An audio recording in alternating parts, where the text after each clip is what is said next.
1992 July 17 Egyptian president Husni മുബാറക്കിന്റെ കെയ്റോയിലെ ഔദ്യോഗിക വസതിയുടെ മുമ്പിൽ പതിവൊന്നുമില്ലാത്തതുപോലെ ദൃശ്യമാധ്യമ പ്രവർത്തകരുടെ ഒരു വലിയ തിരക്ക് കാണും.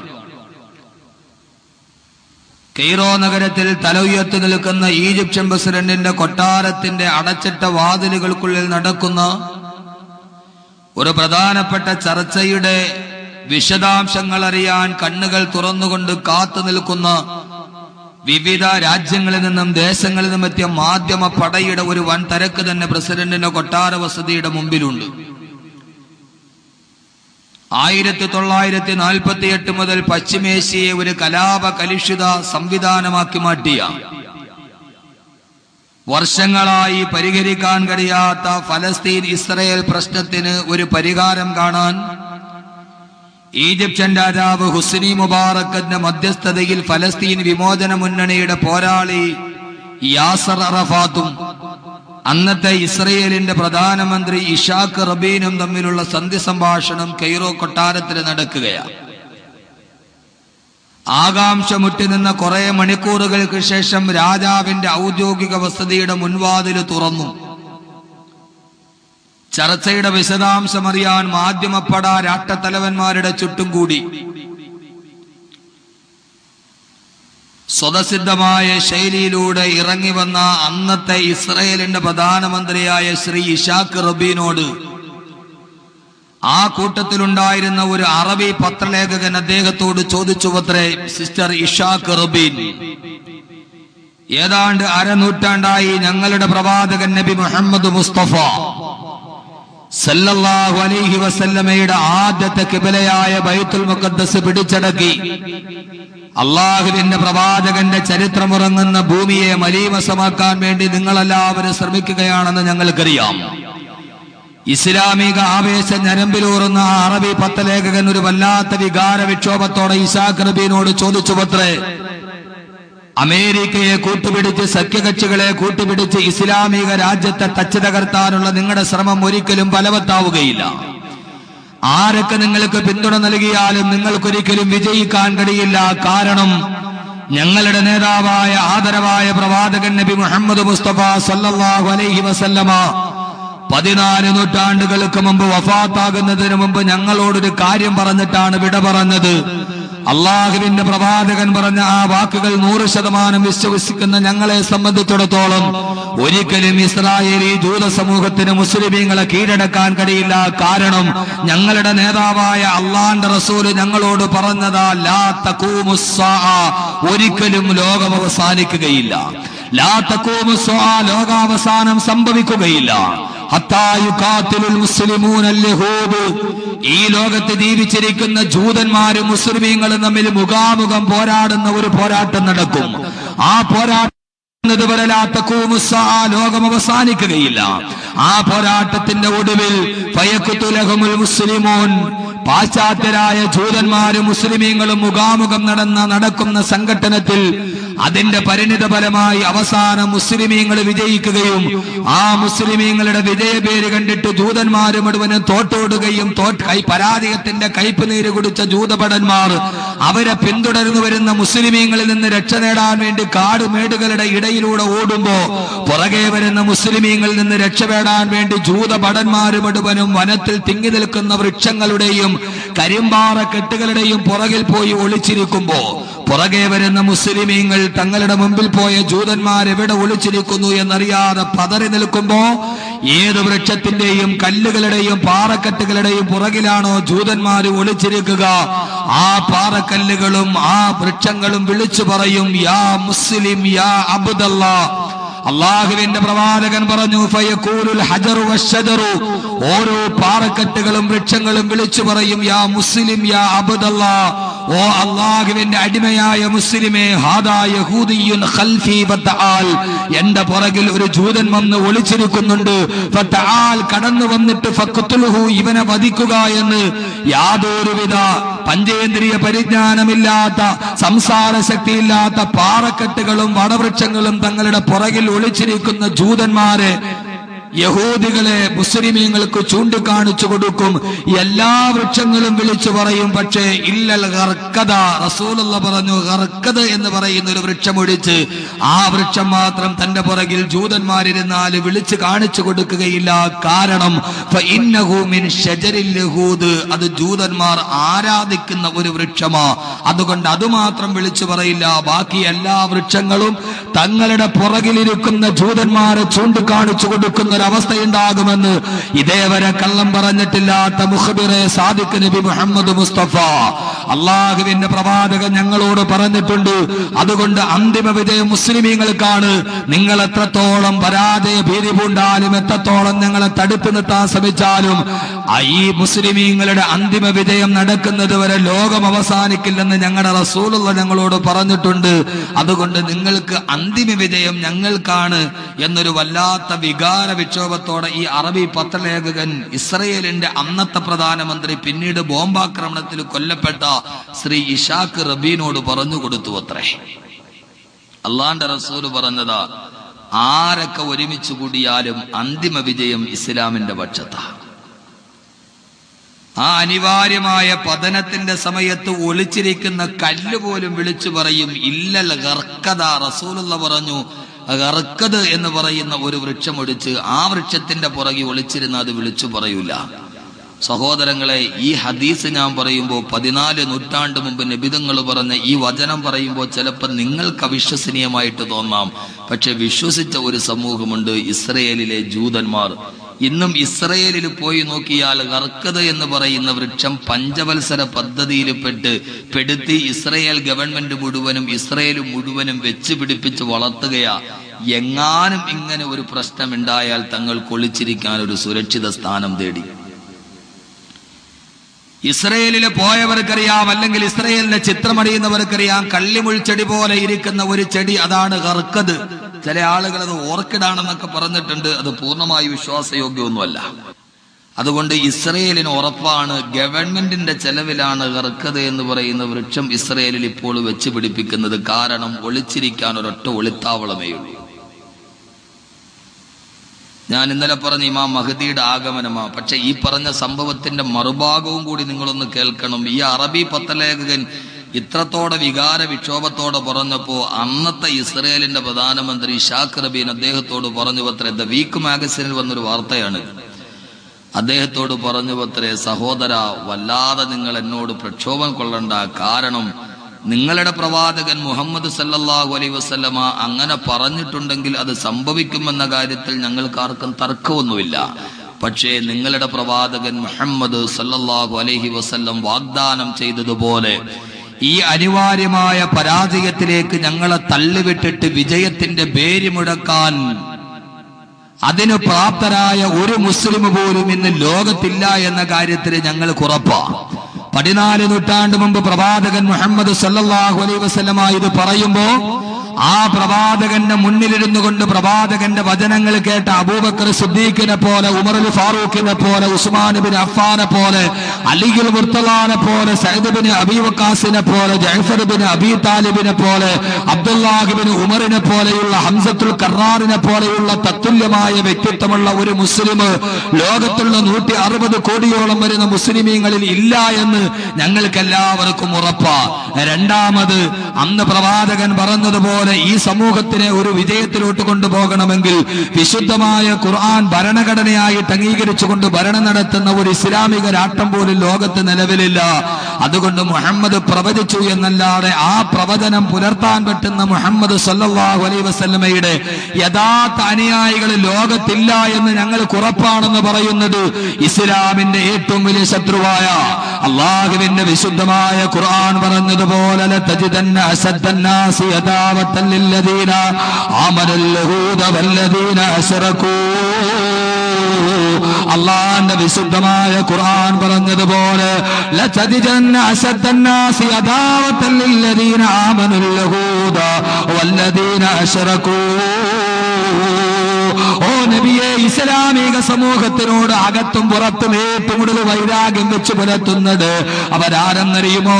ആമനുൽ യഹൂദ, അവര് ജൂതന്മാരാണെന്ന് അള്ളാഹുവിന്റെ വിശുദ്ധമായ ഖുർആൻ 14 നൂറ്റാണ്ട് മുമ്പ് മുന്നറിയിപ്പ് നൽകിയ എന്റെ സഹോദരങ്ങളെ, ലോകാവസാനത്തിന്റെ അടയാളം പറയുമ്പോ അവസാന വിജയത്തിന് വേണ്ടി ഇസ്ലാമിക സമൂഹത്തിനൊരു പുനരുദ്ധാന നായകൻ ഉണ്ടാകുമെന്ന് പറയുമ്പോ ആദ്യം നമ്മളൊന്ന് പുനർചിന്തനത്തിന് തയ്യാറാകണം. അള്ളാഹുവിന്റെ റസൂല് പറഞ്ഞ ഇസ്ലാമിന്റെ വിജയം എണ്ണിക്കൊടി പാറിക്കാൻ അതിന് പ്രാപ്തരായ എത്ര മുസ്ലിമീങ്ങളാ നമ്മുടെ ഇടയിലുള്ളത്. അള്ളാഹു നമ്മളെ അതിന് പ്രാപ്തരാക്കി തരുമാറാകട്ടെ. അള്ളാഹു അതിന് നമ്മളെ പ്രാപ്തരാക്കുമാറാകട്ടെ. എന്റെ പ്രിയപ്പെട്ട സഹോദരങ്ങളെ, 21ാം നൂറ്റാണ്ടിൽ പ്രാപ്തരായ ഒരു സമൂഹം ഉണ്ടാകണം. എന്റെ ചെറുപ്പക്കാരാ, നീ അതിന് പ്രാപ്തനായി മാറേണ്ടതുണ്ട്. അള്ളാഹുവിന്റെ വിശുദ്ധനായ പ്രവാചകന്റെ മുമ്പിലിരുന്നത് പോലെ നമുക്കിന്ന് ധാരാളം അബൂബക്കറുണ്ട്, പക്ഷേ അബൂബക്കർ സിദ്ദീഖില്ല. നമ്മുടെ കൂട്ടത്തിൽ ധാരാളം ഉമറുണ്ട്, പക്ഷേ ഉമർ ഇബ്നുൽ ഖത്താബില്ല. നമ്മുടെ കൂട്ടത്തിൽ ധാരാളം അലിയുണ്ട്, പക്ഷേ അലി ഇബ്നു അബീ താലിബില്ല. നമ്മുടെ കൂട്ടത്തിൽ ധാരാളം ജഅഫറുണ്ട്, പക്ഷേ ജഅഫർ ഇബ്നു അബീ താലിബില്ല. സഹോദരങ്ങളെ, നമുക്കായി മാറേണ്ടതുണ്ട്. ഇസ്ലാമിന്റെ പ്രബോധനത്തിന്റെ ദൗത്യമേറ്റെടുക്കാൻ മറ്റു സമൂഹത്തിന്റെ നടുവിലേക്ക് ദൈവത്തിന്റെ തിരികൊളുത്താൻ നമുക്ക് കഴിയേണ്ടതുണ്ട്. അള്ളാഹുവിന്റെ ഇസ്ലാമിന്റെ വിജയ പതാക വെന്നിപ്പാറിക്കാൻ എന്റെ യുവാക്കളെ നിങ്ങൾക്ക് കഴിയേണ്ടതുണ്ട്. അള്ളാഹുവിന്റെ ദീനിന് വേണ്ടി എന്ത് പകരം കിട്ടിയാലും എനിക്ക് അള്ളാഹുവിന്റെ ദീനിനപ്പുറം മറ്റൊന്നില്ലെന്ന് വിളിച്ചു പറയാൻ കഴിയുന്ന ഖുബൈബ് ഇബ്നു അദി റളിയല്ലാഹു തആല അൻഹുവിനെ പോലെ ഒരു വലിയ സമൂഹം നമുക്കുണ്ടാകേണ്ടതുണ്ട്. അള്ളാഹു അതിന് നമ്മളെ പ്രാപ്തരാക്കി മാറ്റുമാറാകട്ടെ. ലോകത്ത് ജീവിതത്തിൽ എന്ത് പകരം കിട്ടിയാലും അതിനു പകരം അള്ളാഹുവിന്റെ ദീനിനോളം പൊരുത്തത്തോളവും പകരമില്ല എന്ന് ചിന്തിക്കുന്ന ഖുബൈബ് ഇബ്നു അദി റളിയല്ലാഹു തആല അൻഹുവിനെ പോലെ എന്റെ പ്രിയപ്പെട്ട ശ്രോതാക്കളോട് ഞാൻ പറയുകയാ, ആവേശത്തോടെ കേൾക്കുന്നതിനപ്പുറം ഇത് സമൂഹത്തിലേക്ക് പകർന്നു കൊടുക്കാൻ നമുക്ക് കഴിയേണ്ടതുണ്ട്. അള്ളാഹുവിന്റെ ലോകാവസാനത്തിന് മുമ്പ് ധ്രുവീകരണമാകുന്ന സാമൂഹിക സാഹചര്യത്തിൽ ഒരു യഥാർത്ഥ മുസ്ലിമിന്റെ റോൾ എന്താണോ അത് ഭംഗിയായി നിർവഹിക്കാൻ നമ്മൾ പ്രാപ്തരാകേണ്ടതുണ്ട്. ആരെപ്പോലെ? ബഹുമാനപ്പെട്ട ഖുബൈബ് ഇബ്നു അദി റളിയല്ലാഹു തആല അൻഹുവിനെ പോലെ അള്ളാഹുവിന്റെ പ്രവാചകനെ ഒരു സമയം ഒന്ന് തള്ളിപ്പറയാൻ പറഞ്ഞപ്പോ, ഇല്ല, അള്ളാഹുവിന്റെ പ്രവാചകനെ ഞാൻ തള്ളിപ്പറയില്ല എന്ന് പറഞ്ഞ് കഴുമരത്തിന്റെ മുമ്പിലൂടെ നടന്നു പോകുമ്പോ ഖുബൈബ് ഇബ്നു അദി റളിയല്ലാഹു തആല അൻഹുവിനെ പിടിച്ചു നിർത്തിയിട്ട്, ഖുബൈബ്, വിശുദ്ധമായ ഇസ്ലാമിനെ നീ ഒരു നിമിഷത്തിലേക്ക് തള്ളിപ്പറഞ്ഞാൽ അലൈക അലൈക വസീഉദ് ദുനിയാ അലൈക നഈമുദ് ദുനിയാ അലൈക നഈമുദ് ദുനിയാ അലൈക നഈമുദ് ദുനിയാ, നിനക്കൊന്നുകിൽ മദീനയിലോട്ട് മടങ്ങു പോകാം, അതല്ലെങ്കിൽ ഈ ഭൂമിയുടെ എല്ലാ അനുഗ്രഹങ്ങളും നിന്റെ കയ്യിലോട്ട് വെച്ചു തരാമെന്ന് പറഞ്ഞപ്പോ കടുമരത്തിന്റെ മുമ്പിലൂടെ നടന്നു പോകുമ്പോഴും എനിക്കൊരൊറ്റ ആഗ്രഹം മാത്രമേ ഉള്ളൂ, എനിക്ക് 2 റക്അത്ത് നമസ്കരിക്കണമെന്ന് പറഞ്ഞ എനിക്കും മരിക്കാൻ പേടിയില്ല. പക്ഷേ മരിക്കുന്നതിന് മുമ്പ് അള്ളാഹുവിന്റെ മുമ്പിൽ എനിക്ക് 2 റക്അത്ത് നമസ്കരിക്കണമെന്ന് പറഞ്ഞ് കടുമരം മുമ്പിൽ കിടന്ന് തൂങ്ങിയാടുമ്പോഴും ഭയാശങ്കകളില്ലാതെ യാതൊരുവിധ വൈമനസ്യമില്ലാതെ അള്ളാഹുവിന്റെ മുമ്പിൽ 2 റക്അത്ത് നമസ്കരിച്ചുകൊണ്ട് കടുമരത്തിലോട്ട് കടന്നു പോകുമ്പോ ആ കടുമരത്തിലോട്ട് കടന്നുപോയ ഖുബൈബ് ഇബ്നു അദി എന്ന് പറയുന്ന ചെറുപ്പക്കാരന്റെ പേരിലല്ലയോ അള്ളാഹുവിന്റെ വിശുദ്ധമായ ഖുർആൻ സ്വാഗതമോദിയത്. എന്റെ സഹോദരങ്ങളെ, ധാരാളം ആളുകൾ ലോകത്ത് മരിച്ചു പോയിട്ടുണ്ട്, ധാരാളം ആളുകളുടെ മരണം ലോകത്ത് കണ്ടിട്ടുണ്ട്. പക്ഷേ മരിക്കുന്ന സമയത്ത് വിശുദ്ധമായ ഖുർആൻ സ്വാഗതമോദിയ ഒരേ ഒരു മനുഷ്യനുണ്ടെങ്കിൽ അതാരെന്നറിയുമോ? ബഹുമാനപ്പെട്ട ഖുബൈബ് ഇബ്നു അദി റളിയല്ലാഹു തആല അൻഹുവാണ്. യാ അയ്യതുഹൻ നഫ്സുൽ മുത്മഇന്ന ഇർജി ഇലാ റബ്ബികി റാദിയതൻ മർദിയാ. ഖുബൈബ് റളിയല്ലാഹു തആല കഴുമരത്തിൽ കിടന്ന് തൂങ്ങിയാടുമ്പോ ഖുബൈബ് റളിയല്ലാഹു അൻഹുവിനെ സ്വാഗതം പറഞ്ഞുകൊണ്ട് വിശുദ്ധമായ ഖുർആൻ ആയത്തിറങ്ങിയെങ്കിൽ എന്റെ പ്രിയപ്പെട്ട സഹോദരങ്ങളെ, അള്ളാഹുവിന്റെ വിശുദ്ധമായ ഖുർആൻ പറഞ്ഞതുപോലെ അള്ളാഹുവിന്റെ പ്രവാചകന്റെ വാഗ്ദാനം പുലർത്താൻ പറ്റുന്ന ഒരു സമൂഹമായി നമ്മൾ മാറേണ്ടതുണ്ട്. ഇസ്ലാമിക സമൂഹം അതിന്റെ കാലുഷ്യതയിലൂടെ നടന്നു പോകുമ്പോ, ഇസ്ലാമിക സമൂഹം പ്രതിസന്ധികളുടെ നടുവിലൂടെ കടന്നു പോകുമ്പോ, ലോകത്തിന്റെ നാനാഭാഗത്തും ഇസ്ലാമിക സമൂഹത്തിനെതിരെ ശത്രുപാളയത്തിൽ പടപ്പുറപ്പിടപാട് നടക്കുമ്പോ, ആ സമയത്ത് കഅബാലയത്തിലേക്ക് ഹജ്ജിന് വേണ്ടി പോകുന്ന 12 രാജ്യങ്ങൾ വന്ന അബ്ദാലുകൾ, എന്റെ സഹോദരങ്ങളെ, ഇന്നലെ അവിടെയാണ് നമ്മൾ പറഞ്ഞു നിർത്തിയത്. അള്ളാഹുവിന്റെ പ്രവാചകൻ നബി Muhammad Mustafa September 11 World Trade Center ആക്രമണത്തിന്റെ കഥയും പറഞ്ഞിട്ടാണ് ഇസ്ലാമിക രാജ്യത്തിന്റെ മുകളിലേക്ക് സാമ്രാജ്യത്വ ശക്തികളുടെ പടയോട്ടം തുടങ്ങിയതെങ്കിൽ അള്ളാഹുവിന്റെ റസൂല് പ്രവചിച്ച കാര്യങ്ങൾ ഞാൻ ഇന്നലെ പറയുമ്പോ, എന്റെ സഹോദരങ്ങളെ, അല്പനേരം ഒന്ന് ശ്രദ്ധിച്ചു നോക്കുക. അള്ളാഹുവിന്റെ റസൂലിന്റെ പ്രവചനങ്ങൾ പറയുമ്പോ പലരും അത്ഭുതത്തോടെ ഇന്നലെ കേട്ടിരുന്നു. അള്ളാഹുവിന്റെ റസൂല് ഇങ്ങനെയൊക്കെ പറഞ്ഞിട്ടുണ്ടോ? എന്നോട് പല സുഹൃത്തുക്കളും ചോദിച്ചു, ഉസ്താദേ പറഞ്ഞതൊക്കെ ശരിയാണോ? 1000 വട്ടം ശരിയാണ്, 1000 വട്ടം ശരിയാണ്. അള്ളാഹുവിന്റെ റസൂല് 14 നൂറ്റാണ്ട് മുമ്പ് പ്രവചിച്ചത് മുഴുവനും ലോകത്തൊരു സത്യമായി പുലർന്നു കാണുമ്പോ, ബഹുമാനപ്പെട്ട അബ്ദാലുകൾ മുഴുവനും ഇമാം മഹ്ദിയെ കാണാൻ കഅബാലയത്തിന്റെ മുറ്റത്തിരിക്കുമ്പോ, ഇസ്ലാമിക ലോകത്തിന്റെ പരിതാവസ്ഥയുടെ കഥ പറയുമ്പോ, ഒരാള് പറയും, അള്ളാഹുവിന്റെ റസൂല് പറഞ്ഞിട്ടുണ്ടല്ലോ, ഇസ്ലാമിക ലോകത്തിന്റെ പേരിൽ നരനായാട്ട് നടക്കുമ്പോ ഈ സമൂഹത്തെ ഒന്ന് കൈപിടിച്ച് നടത്താൻ ഈ സമൂഹത്തിനൊരു പുനരുദ്ധാന നായകൻ വരും. ആ നായകനാണ് ഇമാം മഹ്ദി അലൈഹിസ്സലാത്തു വസ്സലാം. ആ സമയത്ത് അവരിൽ ആരോടോ പറഞ്ഞു കൊടുക്കും, ഇമാം മഹ്ദി മദീനയിലെത്തിയിട്ടുണ്ട് എന്ന്. അബ്ദാലുകൾ മുഴുവനും മക്കയിൽ നിന്ന് മദീനയിലോട്ട് പായുകയാണ്. അബ്ദാലുകൾ മുഴുവനും മക്കയിൽ നിന്ന് മദീനയിലോട്ട് പായുമ്പോ തന്നെ അന്വേഷിച്ചിട്ട് ആളുകൾ വരുന്നു എന്നറിഞ്ഞ ഇമാം മഹ്ദി ആ സമയത്ത് മദീനയിൽ നിന്ന് മക്കയിലോട്ട് കിടക്കും. അബ്ദാലുകൾ മദീനയിലെത്തുമ്പോ ഇമാം മഹ്ദി മക്കയിലേക്ക് പോയെന്നറിഞ്ഞ് അവര് മുഴുവനും അതാ മക്കയിലോട്ട് കടന്നു വരും. അവര് മക്കയിലോട്ട് വരുമ്പോ ഇമാം മഹ്ദി മദീനയിലേക്ക് പോകും. അവര് വീണ്ടും മദീനയിലേക്ക് പോകുമ്പോ ഇമാം മഹ്ദി അലൈഹിസ്സലാത്തു വസ്സലാം മക്കയിലേക്ക് വരും.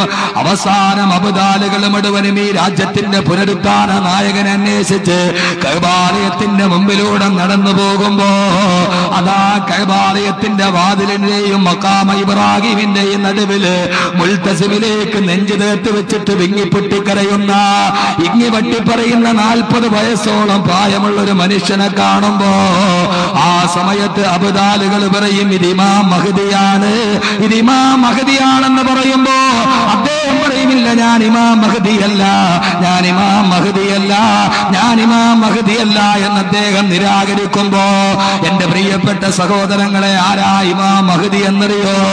അല്ലാഹുവിന്റെ റസൂല് പറഞ്ഞു, ഇമാം മഹ്ദി വഹുവ റജുലുൻ ആദിയുൻ. ആ ഇമാം മഹ്ദി ഒരു സാധാരണ മനുഷ്യനാണ്, എന്നെ പോലെ നിങ്ങളെ പോലെ. വഹുവ റജുലുൻ ആദിയുൻ, ഒരു സാധാരണ മനുഷ്യനാണ് ഇമാം മഹ്ദി. ഇസ്മുഹു മുഹമ്മദ്. ഇമാം മഹ്ദിയുടെ യഥാർത്ഥ പേര് മുഹമ്മദ് എന്നാണ്. അദ്ദേഹത്തിന്റെ പിതാവിന്റെ പേര് അബ്ദുള്ള എന്നാണ്. അല്ലാഹുവിന്റെ റസൂലിന്റെ പ്രിയപ്പെട്ട കരളിന്റെ കഷണം ഫാത്തിമ റളിയല്ലാഹു തആല അൻഹയുടെ പ്രിയപ്പെട്ട മകൻ ഹുസൈൻ റളിയല്ലാഹു തആല അൻഹുവിന്റെ വംശപരമ്പരയിൽ വരുന്ന ഒരു സാധാരണ മനുഷ്യനാണ് ഇമാം മഹ്ദി എന്ന് ആദരവായ പ്രവാചകൻ നബി മുഹമ്മദ് മുസ്തഫ.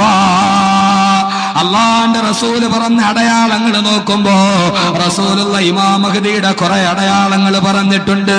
അദ്ദേഹത്തിന് ഇരുനിറമാണ്, മെലിഞ്ഞു നീണ്ട നാസികയുള്ള, വലിപ്പമുള്ള നീണ്ട പുരികമുള്ള, വിശാലമായ നെറ്റിത്തടമുള്ള, സുറുമയിട്ടതുപോലെ തോന്നുന്ന നയനാനന്ദകരമായ കണ്ണുകളുള്ള, നല്ല സുന്ദരമായി തിളങ്ങുന്ന പല്ലുകളോടെ തിങ്ങിയ താടിയുള്ള, വിളങ്ങുന്ന മുഖമുള്ള, ഇരുനിറമുള്ള ഒരു മനുഷ്യനാണ് ഇമാം മഹ്ദി എന്ന് പ്രവാചകൻ പറഞ്ഞ അടയാളം നോക്കുമ്പോ, അതാ കഅബാലയത്തിന്റെ കില്ലയുടെ നടുവില് മഖാമ ഇബ്രാഹിമിന്റെയും കഅബാലയത്തിന്റെ വാതിലിന്റെയും നടുവിൽ തേങ്ങിക്കരയുന്ന 40ഓടടുത്ത പ്രായമുള്ള ഒരു മനുഷ്യനെ അബ്ദാലുകളെ കണ്ടെത്തുമെന്ന് ആദരവായ പ്രവാചകൻ നബി മുഹമ്മദ് മുസ്തഫ.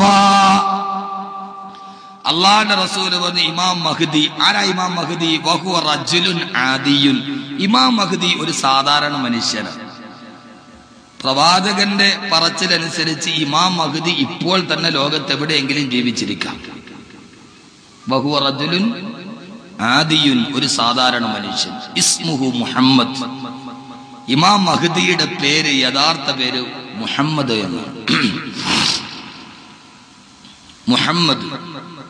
അദ്ദേഹത്തിന്റെ പിതാവിന്റെ പേര് അബ്ദുള്ള എന്നായിരിക്കും എന്ന് ആദരവായ പ്രവാചകൻ നബി മുഹമ്മദ് മുസ്തഫ സല്ലല്ലാഹു അലൈഹി വസല്ലം.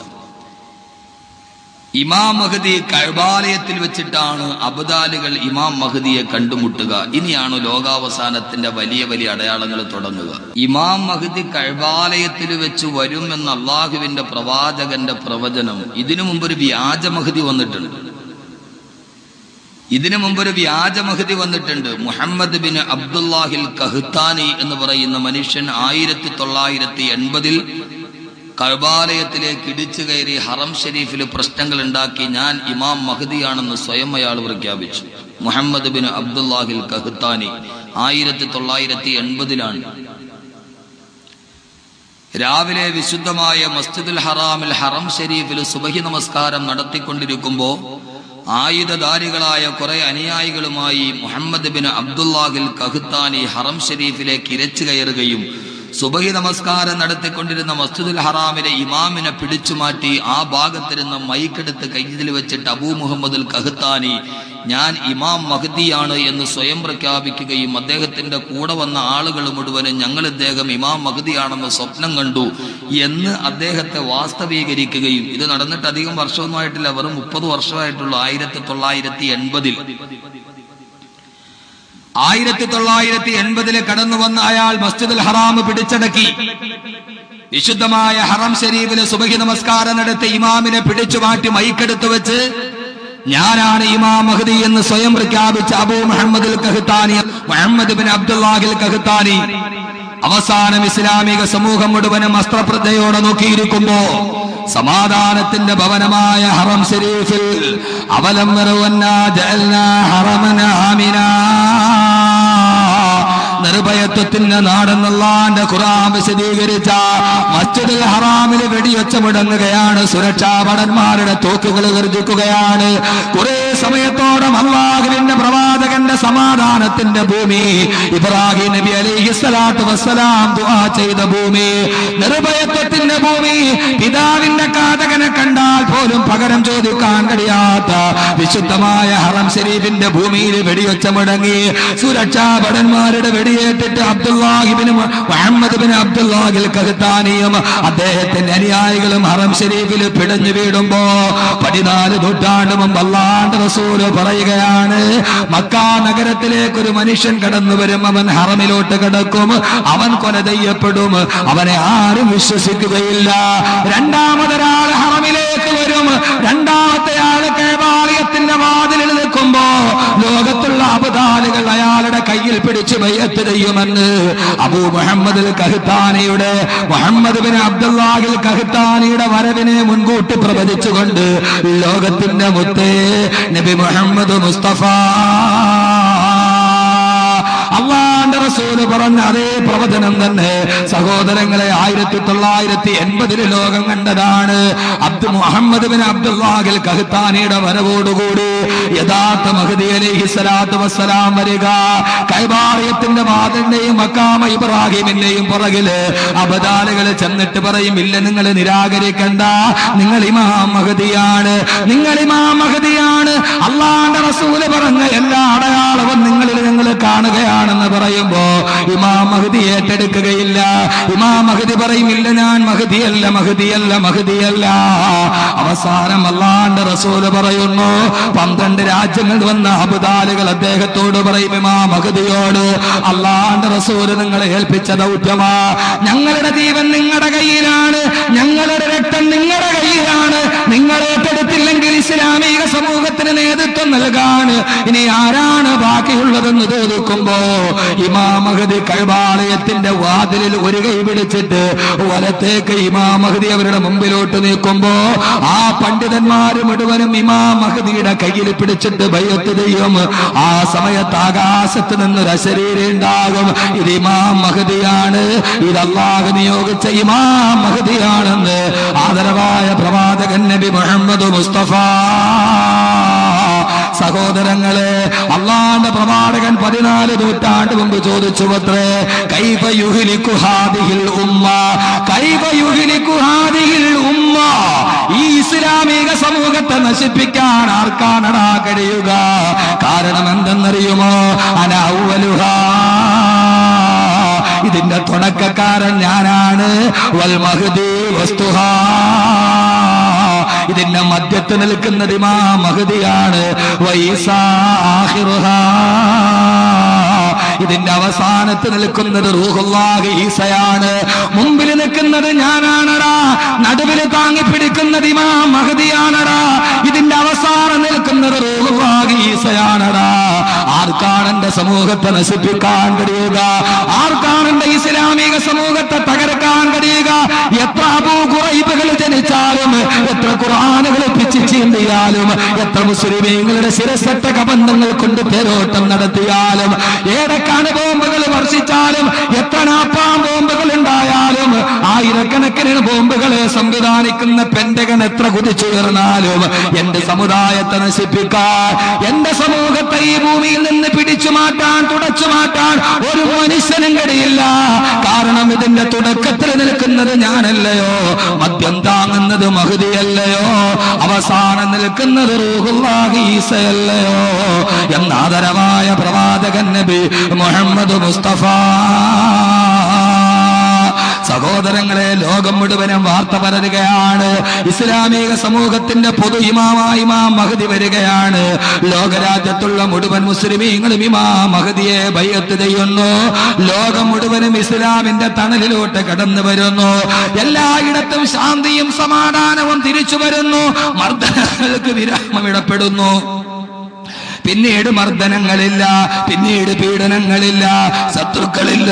ലോകം മുഴുവനും ഇമാം മഹ്ദിയുടെ കീഴിൽ ഒരു കള്ളമില്ല, പൊളിവചനമില്ല, അശാന്തിയില്ല, വൈതരണികളില്ല, കലാപങ്ങളില്ല, കാലുഷ്യതകളില്ല, ഒന്നുമില്ലാതെ ഇമാം മഹ്ദിയുടെ പുറകില് ലോകം മുഴുവനും ഒരുമിച്ച് കൂടുമ്പോ, ഇമാം മഹ്ദി ലോക മുസ്ലിമീങ്ങളുടെ നായകനായി ഇമാം മഹ്ദി ഭരണം നടത്താൻ തുടങ്ങുമ്പോ, അതാ ഇമാം മഹ്ദിയെ വകവരുത്താൻ വേണ്ടി യമനിൽ നിന്നും ഇറാഖിൽ നിന്നും ഏതാണ്ട് 96,000-ഓളം വരുന്ന ആളുകൾ, 96,000-ഓളം വരുന്ന ആളുകൾ ഇമാം മഹ്ദിയെ കൊന്നെടുക്കാൻ വേണ്ടി ഒരു സൈന്യം പുറപ്പെടും.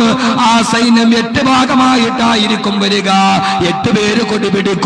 ഓരോ കൊടിയുടെ കീഴിലും 12,000 പേര് വെച്ച് 96,000 പേര് ഇമാം മഹ്ദിയെ കൊന്നെടുക്കാൻ യാത്രയാകുമ്പോ, 12 അബ്ദാലുകളും ഇമാം മഹ്ദിയെ ബൈഅത്ത് ചെയ്ത മുസ്ലിമീങ്ങളും ഇമാം മഹ്ദി അവരോട് പോരാടും. ആ പോരാട്ടത്തിന്റെ നടുവിൽ 4 ദിവസം നീണ്ടു നിൽക്കുന്ന യുദ്ധത്തിനൊടുവിൽ ഇമാം മഹ്ദി 96,000-ഓളം വരുന്ന ജൂവ സമൂഹത്തെ തകർത്ത് തരിപ്പണമാക്കുമെന്ന് അല്ലാഹുവിന്റെ പ്രവാചകൻ നബി മുഹമ്മദ് മുസ്തഫ. അള്ളാഹുവിന്റെ റസൂല് പറഞ്ഞു, ഇമാം മഹ്ദിയെ വകവരുത്താൻ 96,000-ഓളം വരുന്ന സൈന്യം 8 പേര് കൊടി പിടിക്കും. ഓരോ കൊടിയുടെ കീഴിലും 12,000 പേരുണ്ടാകും. ഈ സംഭവത്തെയാണ് ഇമാം മഹ്ദി അവരോട് യുദ്ധം ചെയ്യും. 4 ദിവസം ആ യുദ്ധം നീണ്ടു നിൽക്കും. ഈ യുദ്ധത്തിനാണ് ഹർമജ്ദൂൻ എന്ന് പറയുന്നത്. ഈ ഹർമജ്ദൂൻ ഏറ്റവും കൂടുതൽ വിശ്വസിക്കുന്നത് ക്രിസ്ത്യാനികൾ. അവരുടെ ബൈബിളിൽ ഹർമജ്ദൂനെ കുറിച്ച് വെളിപാട് പുസ്തകത്തിൽ ഒരു പരാമർശമുണ്ട്. ഭൂതങ്ങൾ അവരെ ഹെർ മഹദോൻ എന്ന് പേരുള്ള സ്ഥാനത്ത് കൂട്ടിച്ചേർത്തു എന്ന് ബൈബിളിന്റെ വെളിപാട് പുസ്തകത്തിൽ ഹർമജ്ദൂൻ എന്ന് പറയുന്ന ഒരു യുദ്ധം നടക്കും. ഇമാം മഹ്ദി തന്റെ എതിരാളികളെ പരാജയപ്പെടുത്തും എന്ന് അത് ഈസാ നബിയുടെ വരവിന് തൊട്ടു മുമ്പാണ്. അതോടുകൂടിയാണ് ഈസാ നബി ലോകത്തോട്ട് തിരിച്ചു വരുന്നത് എന്ന് ഏറ്റവും കൂടുതൽ വിശ്വസിക്കുന്നത് ക്രൈസ്തവരാണ്. അതുകൊണ്ട് തന്നെ അവർ ബൈബിളിൽ ഹെർ മഹദോൻ എന്നാണ് ഈ വാക്കിന് പറയുന്നത്. അറബി ഭാഷയിൽ ഹർ മജ്ദൂൻ എന്ന് പറയും. ഹർ മജ്ദൂൻ എന്ന് പറഞ്ഞാൽ, ഹർ എന്ന് പറഞ്ഞാൽ അതിനർത്ഥം പർവ്വതമെന്നാണ്. മജ്ദൂൻ എന്ന് പറഞ്ഞാൽ ഇസ്രയേലിലെ മജ്ദൂൻ പർവ്വതത്തിന്റെ പ്രാന്തപ്രദേശത്ത് വെച്ച് ഇമാം മഹ്ദിയുമായി നടക്കുന്ന ഈ യുദ്ധത്തെയാണ് ഹർ മജ്ദൂൻ എന്ന് പറയുക. ഈ ഹർ മജ്ദൂന് ശേഷമാണ് ഈസാ നബി ലോകത്തോട്ട് വരുന്നത്. അതുകൊണ്ടാണ് ക്രിസ്ത്യാനികൾ ഇപ്പോഴും oh Jesus come, oh Jesus come, യേശുവേ കടന്നു വരൂ, കടന്നു വരൂ, കടന്നു വരൂ എന്ന് പ്രാർത്ഥിച്ചു കൊണ്ടിരിക്കുക. അള്ളാന്റെ റസൂല് പറഞ്ഞത് എത്രയോ ശരിയാണെന്ന് നോക്കി. ഇനി ഈ പ്രവചനത്തെക്കുറിച്ച് പറയുന്നത് സെപ്റ്റംബർ 11 വേൾഡ് ട്രേഡ് സെന്റർ അക്രമത്തോടു കൂടിയാണ് ഇസ്ലാമിക രാജ്യങ്ങൾക്കെതിരെയുള്ള ഇസ്ലാമിക സമൂഹത്തിനെതിരെയുള്ള ധ്രുവീകരണം ഉണ്ടാകുന്നതെന്ന് നോസ്ട്രാഡമസ് പണ്ട് പ്രവചിച്ചിട്ടുണ്ട്. നമുക്ക് എല്ലാവർക്കും അറിയാവുന്ന ഒരാളാണ് നോസ്ട്രാഡമസ്. അറിയൂ? ലോകത്തിലെ ഏറ്റവും പ്രശസ്തനായ പ്രവചകനാണ്. പ്രവാചകനല്ല, പ്രവചകൻ. നടക്കാനിരിക്കുന്ന ധാരാളം കാര്യങ്ങൾ പ്രവചിച്ച ഒരാളാണ് നോസ്ട്രാഡമസ്. 1-ാം ലോകമഹായുദ്ധവും 2-ാം ലോകമഹായുദ്ധവും ഏറ്റവും ആളുകൾക്ക് മുമ്പേ നോസ്ട്രാഡമസ് പ്രവചിച്ചിരുന്നു. അയാൾ പ്രവചിച്ച സമയത്ത് തന്നെ 1-ാം ലോകമഹായുദ്ധവും നടന്നു, 2-ാം ലോകമഹായുദ്ധവും നടന്നു. നോസ്ട്രാഡമസിന്റെ പ്രവചനത്തിന്റെ അതേ സമയത്ത് തന്നെയാണ് 1-ാം ലോകമഹായുദ്ധവും 2-ാം ലോകമഹായുദ്ധവും നടക്കുന്നത്. 3-ാം ലോകമഹായുദ്ധം ഉണ്ടാകുമെന്ന് നോസ്ട്രാഡമസ് പ്രവചിച്ചിട്ടുണ്ട്. അതിന് അദ്ദേഹം പറഞ്ഞ കാരണം 1997 സെപ്റ്റംബർ 11 വേൾഡ് ട്രേഡ് സെന്റർ അക്രമമൊക്കെ നടക്കുന്നതിന് വർഷങ്ങൾക്ക് മുമ്പ് നോസ്ട്രാഡമസ് അദ്ദേഹത്തിന്റെ പുസ്തകത്തിൽ ഇപ്രകാരം പ്രവചിച്ചു: യൂറോപ്പിൽ വലിയ ഉയരമുള്ള ഒരു ടവർ, അതിന്റെ പുതുനൂറ്റാണ്ടിലെ 9-ാം മാസം, ആ 9-ാം മാസത്തിൽ 45 നിലയ്ക്ക് മേൽ മരണത്തിന്റെ ദൂതൻ ആകാശത്തെ അഗ്നിസമാനമാക്കും. യോർക്ക് പട്ടണത്തിലെ പുതിയ പട്ടണത്തിൽ പുകപടലം നിറയും, ടവർ നിലംപതിക്കും, കോട്ട നിലംപരിശാകുന്നതോടുകൂടി രാജ്യത്തെ പരമാധികാരി പറയും, 3-ാം ലോകമഹായുദ്ധം ആഗതമായി. സെപ്റ്റംബർ 11 വേൾഡ് ട്രേഡ് സെന്റർ ആക്രമണം നടക്കുന്നതിന് വർഷങ്ങൾക്ക് മുമ്പ് നോസ്ട്രാഡമസ് പ്രവചിക്കുകയാണ് പുതുനൂറ്റാണ്ടിലെ 9-ാം മാസം ന്യൂയോർക്കിലെ 45 നിലയുള്ള യോർക്ക് പട്ടണത്തിലെ കെട്ടിടത്തിന്റെ മുകളിൽ മരണദൂതൻ അഗ്നിയുടെ ചിറകുമായി കടന്നു വരും. നോസ്ട്രാഡമസിന്റെ പ്രവചനം തന്നെ അറബി ഗ്രന്ഥങ്ങളിൽ നിന്നാണ്. നമ്മളൊക്കെ അവഗണിച്ചു പോയ സത്യങ്ങൾ അള്ളാഹു മനസ്സിലാക്കാൻ തൗഫീക്ക് നൽകി അനുഗ്രഹിക്കട്ടെ. ഇതൊരു തുടർ വിഷയമാണിത്. ഇമാം മഹ്ദിയുടെ കാര്യം ഞാൻ ഇന്നലെ പറഞ്ഞു. ഇനിയാണ് ഏറ്റവും വലിയ പ്രശ്നങ്ങൾ നടക്കാൻ പോകുന്നത്. യമനിൽ നിന്നും ഇറാഖിൽ നിന്നും വരുന്ന സൈന്യത്തെ ബഹുമാനപ്പെട്ട ഇമാം മഹ്ദി അലൈഹിസ്സലാത്തു വസ്സലാം തോട്ടോടിക്കും. ഇമാം മഹ്ദിയുടെ ഭരണത്തിന്റെ കീഴില് രാജ്യം മുഴുവന് സമാധാനവും നീതിയും എല്ലാം പുലരും. ലോക മുസ്ലിമീങ്ങൾ മുഴുവനും ആശ്വാസത്തോടെ തങ്ങളുടെ കട്ടകാലങ്ങൾ കറുതിയായി വറുതിയായി എന്ന ആഗ്രഹത്തോടെ ലോകത്തുള്ള മുഴുവൻ ആളുകളും വലിയ ആഗ്രഹത്തോടെ കടക്കുമ്പോഴാണ് ഇസ്ലാമിക സമൂഹത്തിന്റെ മേൽ ഏറ്റവും വലിയ അശനിപാതം പോലെ ലോകം കണ്ട ഏറ്റവും വലിയ ഫിത്ന ഇമാം മഹ്ദി അലൈഹിസ്സലാത്തു വസ്സലാം ഇസ്ലാമിക സമൂഹത്തിന് സുസ്ഥിരമായ ഭരണം കൊടുക്കുമ്പോഴാണ് അശനിപാതം ചെയ്തതുപോലെ ലോകം കണ്ട ഏറ്റവും വലിയ ഫിത്ന. ഇസ്ലാമിക സമൂഹം ഒരു നടുക്കത്തോടെ മാത്രം ഓർക്കാൻ ആഗ്രഹിക്കുന്ന ലോകത്തിലെ ഏറ്റവും വലിയ ഫിത്ന എന്ന് അല്ലാഹുവിന്റെ പ്രവാചകൻ പരിചയപ്പെടുത്തിയ ഖുറൂജ് മസീഹ് ദജ്ജാൽ. അല്ലാഹുവിന്റെ റസൂൽ പറയുകയാ, ദജ്ജാൽ പുറപ്പെടുകയാണ്. ഇറാഖിന്റെയും ഷാമിന്റെയും ഇടയിൽ നിന്ന്, ഷാം എന്ന് പറഞ്ഞാൽ ഇന്നത്തെ ജോർദാൻ, ഫലസ്തീൻ, സിറിയ, ലബനാൻ അടക്കമുള്ള, അന്ന് പ്രവാചകൻ ഷാം എന്ന് പ്രത്യേകിക്കുന്നത് ഇന്നത്തെ ജോർദാൻ, സിറിയ അടക്കമുള്ള, ലബനാൻ അടക്കമുള്ള ഇറാഖിന്റെയും ഷാമിന്റെയും ഇടയിൽ നിന്നതാ ലോകത്തിലെ ഏറ്റവും വലിയ ഫിത്ന എന്ന് അല്ലാഹുവിന്റെ റസൂൽ പരിചയപ്പെടുത്തിയ 5 വഖത്ത് നിസ്കാരം കഴിഞ്ഞിട്ട് അല്ലാഹുവിന്റെ റസൂൽ കാവലിനെ തേടിയ അല്ലാഹുമ്മ ഇന്നാ നഊദു ബിക മിൻ ഫിത്നത്തിൽ മഹിയ വൽ മമാത് വ നഊദു ബിക മിൻ ഫിത്നത്തിൽ മസീഹ് ദജ്ജാൽ. അല്ലാഹുവേ, ജീവിതത്തിന്റെ മരണത്തിന്റെ വിപത്തുകളിൽ നിന്ന് ഞങ്ങളെ നീ രക്ഷിക്കണമേ. വനഊദു ബിക മിൻ ഫിത്നത്തിൽ മസീഹ് ദജ്ജാൽ. ദജ്ജാലിന്റെ ഫിത്നയിൽ നിന്ന് ഞങ്ങളെ നീ കാക്കണേ അല്ലാഹ്. അല്ലാഹുവിന്റെ റസൂൽ അവിടുത്തെ പ്രിയപ്പെട്ട ഭാര്യ ആയിഷ റളിയല്ലാഹു അൻഹയോട് എപ്പോഴും പറയുമായിരുന്നു, അത്രേ ആയിഷ, ലോകം വരുന്ന എനിക്ക് ശേഷം വരാനിരിക്കുന്ന ഇസ്ലാമിക സമൂഹം കാണുന്ന ഏറ്റവും വലിയ ഫിത്ന അത് ഖുറൂജ് മസീഹ് ദജ്ജാൽ. ഇറാഖിന്റെ ഭാഗത്ത് നിന്നാണ് ദജ്ജാൽ പുറപ്പെടുന്നത്. ആ ദജ്ജാൽ ലോകത്തോട്ട് ഇറങ്ങിക്കഴിഞ്ഞാൽ അവന്റെ വലത് കൈയിൽ നരകമാണ്, ഇടത് കൈയിൽ സ്വർഗമാണ്. അവന്റെ യഥാർത്ഥ സ്വർഗം നമ്മുടെ യഥാർത്ഥ നരകമാണ്, അവന്റെ കയ്യിലിരിക്കുന്ന നരകം അല്ലാഹുവിന്റെ യഥാർത്ഥ സ്വർഗമാണ്. ആ ദജ്ജാൽ ആദ്യം ഞാൻ അള്ളയാണെന്ന് വാദിക്കാൻ തുടങ്ങും. ഞാനാണ് അല്ലാഹ്, വിശ്വസിക്കടാ എന്ന് പറഞ്ഞ് സമാധാനത്തോടെ സന്തോഷത്തോടെ ജീവിക്കുന്ന മുസ്ലിമീങ്ങളുടെ ദജ്ജാൽ പറയും, ഞാനാണ് അല്ലാഹ്, എന്നിട്ട് അള്ളയാണെന്ന് തെളിയിക്കാൻ അമാനുഷികമായ കുറെ കാര്യങ്ങൾ കാണിക്കും. ദജ്ജാൽ ആകാശത്ത് തീമഴ പെയ്യിക്കുമത്രേ, തീക്കാറ്റ് വർഷിപ്പിക്കുമത്രേ. ആകാശത്ത് നിന്ന് ദജ്ജാൽ തീമഴ പെയ്യിപ്പിക്കും. ഒരു മനുഷ്യനെ പിടിച്ച് രണ്ടായിട്ട് കീറിയിട്ട് ആ കീറിയ മനുഷ്യനെ ഒട്ടിച്ച് ചേർത്തിട്ടിരുന്നേക്കാൻ ദജ്ജാൽ പറയുമ്പോ രണ്ടായി വലിച്ചു കീറിയ മനുഷ്യനെ ഒട്ടിച്ച് കാണിച്ചെഴുന്നേൽപ്പിച്ചു വിട്ടിട്ട് പറയും ഞാനാണ് അല്ലാ, ഞാനാണ് അല്ലാ എന്ന് പറഞ്ഞ് ദജ്ജാൽ ഇസ്ലാമിക സമൂഹത്തിന്റെ മുകളിലൂടെ തേരോട്ടം നടക്കുമ്പോ വിശ്വസിക്കാത്ത മുസ്ലിമീങ്ങളെ തീയിലോട്ട് വലിച്ചെറിയുമ്പോ, തീക്കാറ്റടിച്ചു വീശുമ്പോ ദജ്ജാൽ യമനിൽ നിന്ന് ഇറാഖിൽ നിന്ന് പുറപ്പെടുകയാണ്. ഇസ്ഫഹാൻ എന്ന സമയമെത്തുമ്പോ ദജ്ജാലിന്റെ പുറകെ 72,000-ഓളം ജൂതന്മാര് പുറകെ കൂടും. സഹോദരങ്ങള് ഇന്നും ഫലസ്തീനിന്റെ മക്കളെ തച്ച് തകർക്കുന്ന ജൂതപ്പരിശകള്, ആ ജൂതപ്പരിശകള് ദജ്ജാലിന്റെ പുറകിൽ അണിനിരക്കാനുള്ളവരാണ്. 72,000-ഓളം ജൂതന്മാരകമ്പടി സേവിക്കുമ്പോ ആ ദജ്ജാൽ ലോകത്ത് കൂടി കടന്നു കയറ്റം നടക്കുമ്പോ ഇസ്ലാമിക സമൂഹം മുഴുവനും പേടിച്ചരണ്ട് നിൽക്കുമ്പോ ഇമാം മഹ്ദിയോട് ജനങ്ങൾ പറയും, ഇമാം മഹ്ദിയെ ഇതാ ദജ്ജാൽ പുറപ്പെട്ടിരിക്കുകയാണ്, ഇതാ ദജ്ജാൽ പുറപ്പെട്ടിരിക്കുകയാണ്. ഇമാം മഹ്ദി അലൈഹി സ്വലാത്തു വസ്സലാം മുസ്ലിമീങ്ങളുടെ സേനയുമായി ദജ്ജാലിനെ നേരിടാൻ ഇമാം മഹ്ദി പുറപ്പെടുന്നു. ഇമാം മഹ്ദി പുറപ്പെട്ട് ഇമാം മഹ്ദി അലൈഹി സ്വലാത്തു വസ്സലാമും മുസ്ലിമീങ്ങളും അതാ ഫലസ്തീനിലെ ദിമിഷ്കിലെ പള്ളിയിലെത്തി. അസർ നമസ്കാരത്തിന്റെ സമയമാകുമ്പോ ദിമിഷ്കിലെ പള്ളിയിലെത്തിയ ഇമാം മഹ്ദി അലൈഹി സ്വലാത്തു വസ്സലാം അതാ അസറിന്റെ സമയമായി ദിമിഷ്കിലെ പള്ളിയിൽ കയറിയിട്ട് ഇമാം മഹ്ദി പറയും ബാങ്ക് വിളിക്കുക. ദിമിഷ്കിലെ പള്ളിയിൽ അസറിന്റെ ബാങ്ക് മുടങ്ങി. ഇക്കാമത്ത് കൊടുക്കാൻ വേണ്ടി ഇമാം മഹ്ദി ഒന്നാമത്തെ സഫിലും മുസ്ലിമീങ്ങൾ മുഴുവനും ദിമിഷ്കിലെ പള്ളി മുഴുവനും വല്ലാതെ നിറഞ്ഞിരിക്കുമ്പോ അതാ ബാങ്കിന്റെയും ഇക്കാമത്തിന്റെയും ഇടയിലുള്ള സമയത്തിലിരിക്കുമ്പോ പെട്ടെന്നതാ ആകാശത്ത് നിന്നൊരു വല്ലാത്ത ശബ്ദം കേൾക്കുന്നു. സഹോദരങ്ങളെ ശ്രദ്ധിച്ച് കേൾക്കുക. ആകാശത്ത് നിന്നൊരു വല്ലാത്ത ശബ്ദം കേൾക്കുന്നു. ഇക്കാമത്തും പ്രതീക്ഷിച്ചുകൊണ്ട് പള്ളിയിലിരിക്കുന്ന ഇമാം മഹ്ദിയും മുസ്ലിമീങ്ങളും ആയിരക്കണക്കിന് മുസ്ലിമീങ്ങൾ ദിമിഷ്കിലെ പള്ളിയുടെ വാതിലിലൂടെ പടിഞ്ഞാറൻ ചക്രവാളത്തിലേക്ക് നോക്കുമ്പോ അതാ ആകാശം മുഴുവനും വെള്ളിത്താരകങ്ങൾ മിന്നിത്തിളങ്ങുന്നു.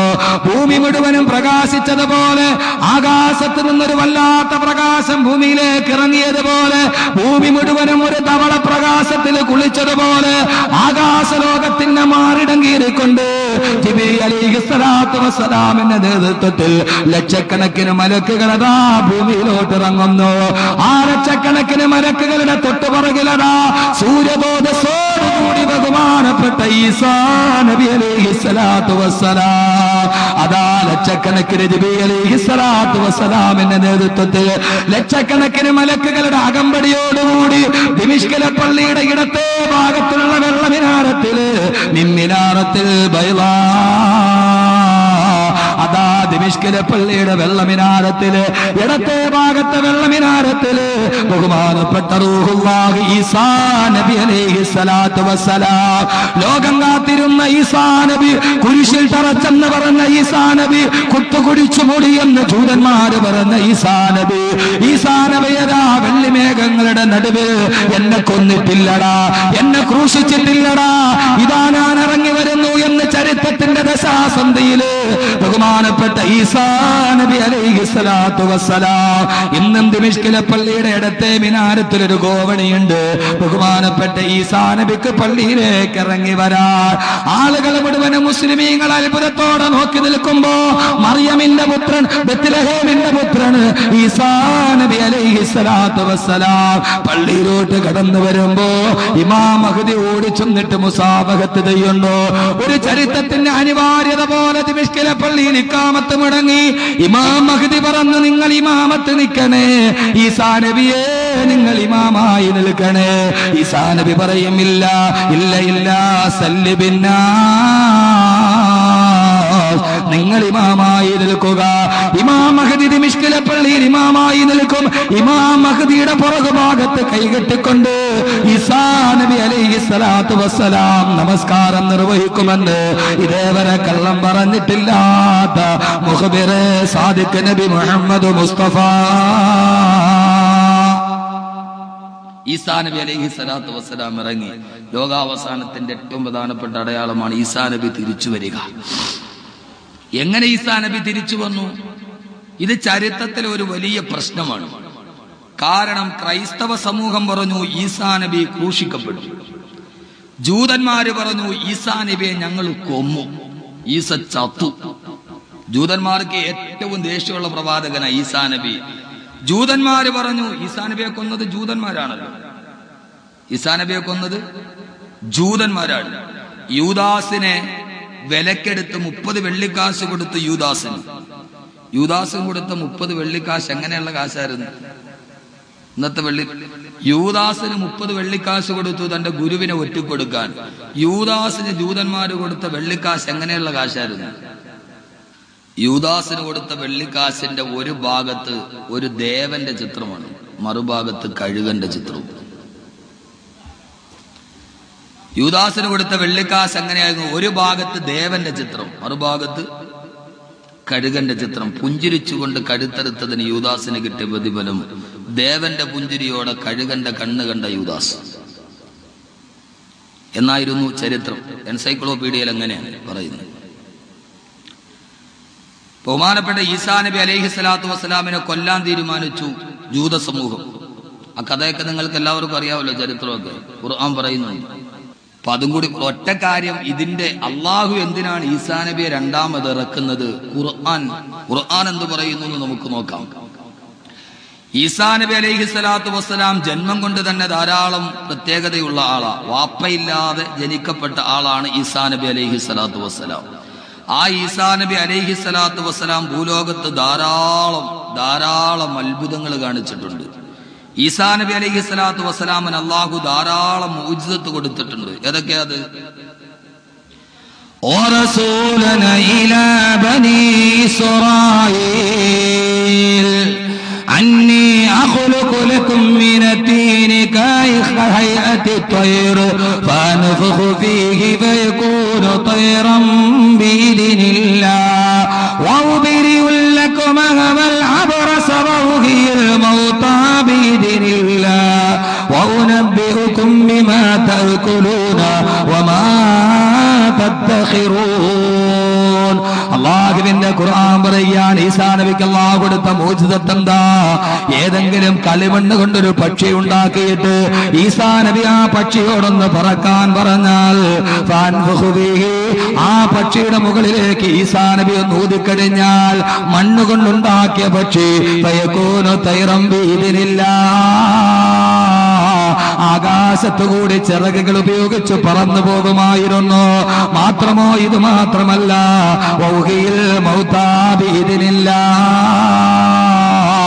മരിച്ചു കിടക്കുന്ന ആളുകളോട് ഈസാ നബി എഴുന്നേക്കാൻ പറഞ്ഞാൽ അള്ളാഹുവിന്റെ സമ്മതത്തോടുകൂടി മരിച്ചു കിടക്കുന്നവരെ ഈസാ നബി എഴുന്നേൽപ്പിക്കുമായിരുന്നു അത്രേ. ഇത് കണ്ട ആയിരക്കണക്കിന് ആളുകൾ ഇസ്ലാമിലോട്ട് കടന്നു വന്നപ്പോ ജൂതന്മാർക്ക് വിരളി പിടിച്ചു. ഒരിക്കൽ ഈസാ നബിയുടെ അടുക്കൽ വന്നിട്ടൊരു സംഭവം ഖുർആൻ പറയുന്നുണ്ട്. ഈസാ നബിയുടെ അടുക്കൽ വന്നിട്ട് ജൂതന്മാര് ചോദിച്ചു അത്ര, ഈസാ മരിച്ചിട്ട് 3 ദിവസമൊക്കെ കഴിഞ്ഞു പോയ ആളെയല്ലേ നിനക്ക് കുടിമാടത്തിൽ നിന്ന് എഴുന്നേൽപ്പിക്കാൻ കഴിയോ? ഈസാ 3 ദിവസം കഴിഞ്ഞ ആള്. ഈസാ നബി ഒരു യാത്ര പോയി. 3 ദിവസം കഴിഞ്ഞ് തിരിച്ചു വരുമ്പോ ഈസാ നബിയുടെ ഒരു കൂട്ടുകാരൻ മരണപ്പെട്ടു പോയി. അദ്ദേഹത്തിന്റെ മകള് പൊട്ടിക്കരഞ്ഞുകൊണ്ട് ഈസാ നബിയോട് വിവരം പറഞ്ഞപ്പോ ഈസാ നബി പറഞ്ഞു, നിന്റെ പിതാവിന്റെ ഖബർ കാണിച്ചു തരിക. 3 ദിവസം മുമ്പ് മരണപ്പെട്ടു പോയതെന്റെ കൂട്ടുകാരന്റെ ഖബറിടത്തിന്റെ ചാരത്ത് നിന്നിട്ട് ഈസാ നബി പറഞ്ഞു അത്ര കുമ്പി ഇതിനില്ല, അള്ളാന്റെ അനുമതിയോടെ എഴുന്നേൽക്കുക.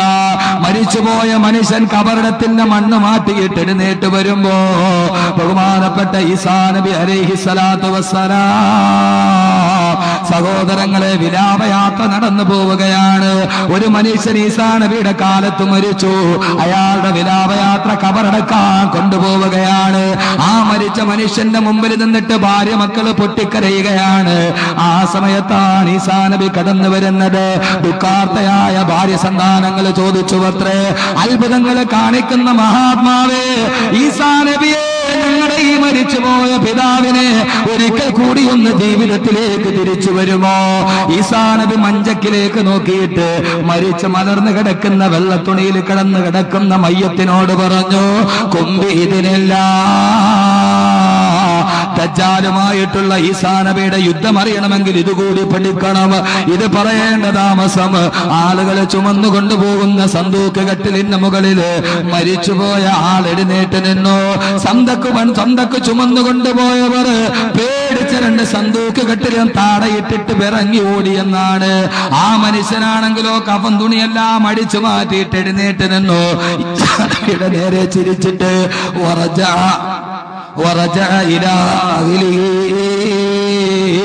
അയാൾ തന്റെ വീട്ടിലോട്ട് പോകാൻ തുടങ്ങി. ആ സമയത്ത് ഈസാ നബി പറഞ്ഞു, എവിടേക്ക് പോവുകയാ? ഞാൻ എന്റെ വീട്ടിലോട്ട് പോവുകയാ. ഈ കട്ടിലും കൂടെ എടുത്തുകൊണ്ടു പോവുക. ഇതിനെ ആരാണ് എടുത്തുകൊണ്ടു പോകുന്നത്? തന്നെ ചുമന്നുകൊണ്ടുവന്ന കട്ടില് തലയിൽ ചുമന്നുകൊണ്ട് ആ മനുഷ്യൻ തിരിച്ചുപോയി. ജൂതന്മാർക്ക് വിരളി പിടിക്കാൻ തുടങ്ങി. ആയിരക്കണക്കിന് ആളുകൾ മുഅ്ജിസത്ത് കണ്ടിട്ട് ഇസ്ലാമിലോട്ട് വരുന്നു. ജൂതന്മാര് വെല്ലുവിളിച്ചു, ഈസാ മരിച്ചിട്ട് 3 ദിവസം കഴിഞ്ഞവരെയല്ലേ നിനക്ക് ജീവിപ്പിക്കാൻ കഴിയൂ? അങ്ങനെ എങ്ങാനും നിനക്ക് അമാനുഷ ശക്തിയുണ്ടെങ്കിൽ നൂറ്റാണ്ടുകൾക്ക് മുമ്പ് മരിച്ചുപോയ നൂഹ് നബി അലൈഹിസ്സലാത്തു വസ്സലാമിന്റെ മകനായ സാമിനെ കബറിടത്തിൽ നിന്ന് എഴുന്നേൽപ്പിച്ചു തരുമോ? സാം മരിച്ചിട്ട് നൂറ്റാണ്ടുകൾ കഴിഞ്ഞു. ഈസാ നബി പറഞ്ഞു, എവിടെയാണ് സാമിന്റെ കബറൊന്ന് കാണിച്ചു തരുമോ? ആളുകൾ സാമിന്റെ കബർ കാണിച്ചു കൊടുത്തു. ആ കബറിന്റെ അടയാളം പോലും ഇവിടെ ബാക്കിയില്ല. മരിച്ചിട്ട് നൂറ്റാണ്ടുകൾ കഴിഞ്ഞ മണ്ണോട് ചേർന്ന് പോയ അവശിഷ്ടങ്ങൾ ബാക്കിയില്ലാത്ത സാമിന്റെ കബറിന്റെ അടുക്കൽ ഈസാ നബി നിന്നു. ആളുകൾ മുഴുവനും അത്ഭുതത്തോടെ സ്തബ്ധരായി നിൽക്കുമ്പോ ആ കബറിലേക്ക് നോക്കിയിട്ട് ഈസാ നബി പറഞ്ഞു അത്രേ, കൊമ്പി ഇതിനില്ല.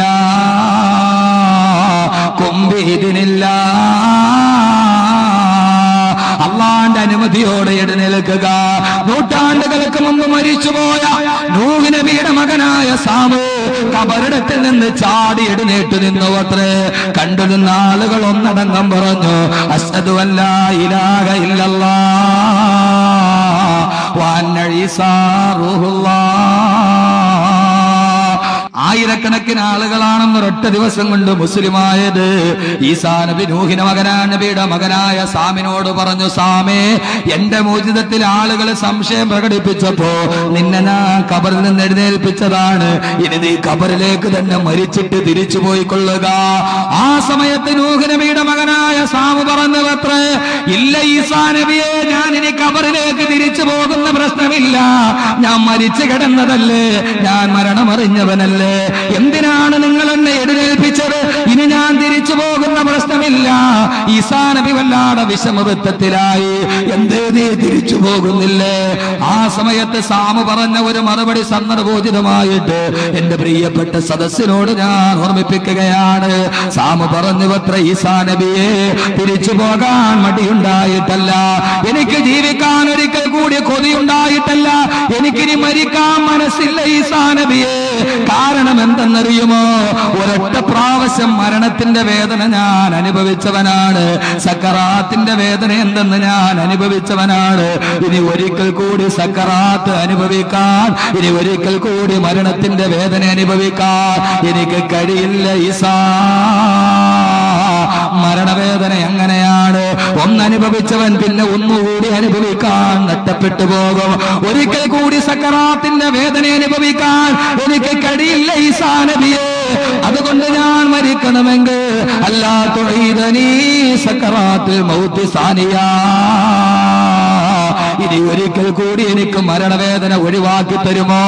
സഹോദരങ്ങളെ, ഇങ്ങനെ അത്ഭുതങ്ങളുടെ പരമ്പര തീർത്ത ഈസാ നബിയെ കൊല്ലാൻ തീരുമാനിച്ചു ജൂതന്മാർ. ഈസാ നബി അലൈഹിസ്സലാത്തു വസ്സലാമിനെ പോലെ ധാരാളം ആളുകളുണ്ട്. ഏതാണ് ഈസാ നബി എന്ന് തിരിച്ചറിയാൻ കഴിയില്ല. അതുകൊണ്ടാണ് യൂദാസിന് 30 വെള്ളിക്കാശ് കൊടുത്തത്. ഈസാ നബിയും അപ്പോസ്തലന്മാരും ഈസാ നബിയുടെ അതേ ചായയുള്ള ധാരാളം ആളുകളുണ്ട്. യൂദാസിന് വെള്ളിക്കാശ് കൊടുത്തത് എന്തിനെന്നറിയുമോ? ഗുഹയ്ക്കകത്ത് ഈസാ നബിയും കൂട്ടുകാരും ഇരിക്കുകയാണ്. കൊല്ലാൻ വേണ്ടി ജൂതന്മാര് വരുമ്പോ യഥാർത്ഥ ഈസയാരെന്ന് ചൂണ്ടിക്കാണിച്ചു കൊടുക്കണം. 30 വെള്ളിക്കാശിന് യൂദാസിന് വിലക്കെടുത്തു. ജൂതന്മാര് ഈസാ നബിയെ കൊല്ലാൻ ഗുഹക്കകത്തേക്ക് കയറിയപ്പോ ആ സമയത്ത് യൂദാസ് ഇന്നാളാണ് ഈസാ നബി എന്ന് പറയാൻ കൈ ചൂണ്ടിയപ്പോ അല്ലാഹുവിന്റെ വിശുദ്ധമായ ഖുർആൻ പറയുകയാ, വഖൗലിഹിം ഇന്നാ ഖതൽനാ ഈസാ ഇന്നാ ഖതൽനൽ മസീഹ ഈസാ ഇബ്നു മറിയമ റസൂലല്ലാഹ്. യൂദാസ് ചൂണ്ടിക്കാണിച്ച ആളെ ജൂതന്മാര് പിടിച്ചുകെട്ടി. ആ പിടിച്ചുകെട്ടിയ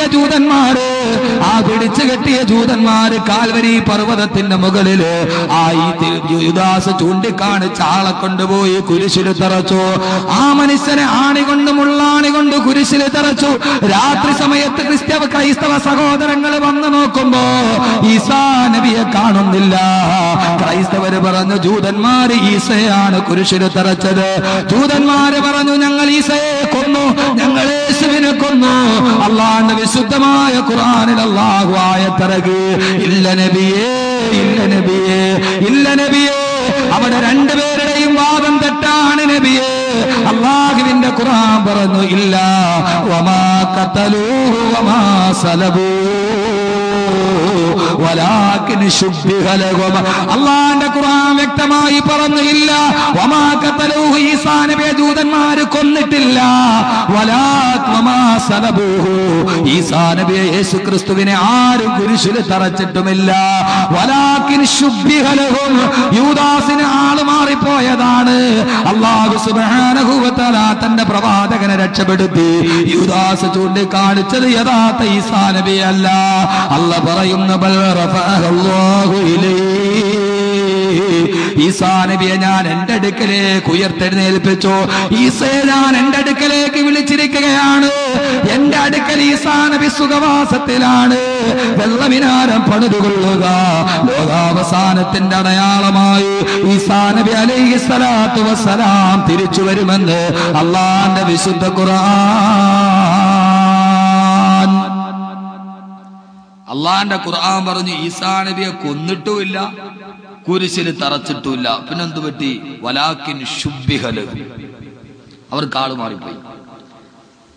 ഈസാ നബിയെ പോലെ ഇരിക്കുന്ന ധാരാളം ആളുകളുണ്ട്. യൂദാസ് ചൂണ്ടിക്കാണിച്ചു കൊടുത്ത യഥാർത്ഥ ഈസാ നബിയല്ല. ഈസാ നബിയെ അല്ലാഹു ബൽ റഫഅഹു അല്ലാഹു ഇലൈഹി, ഈസാ നബി അല്ലാഹുവിന്റെ അടുക്കിലേക്ക് ഉയർത്തി.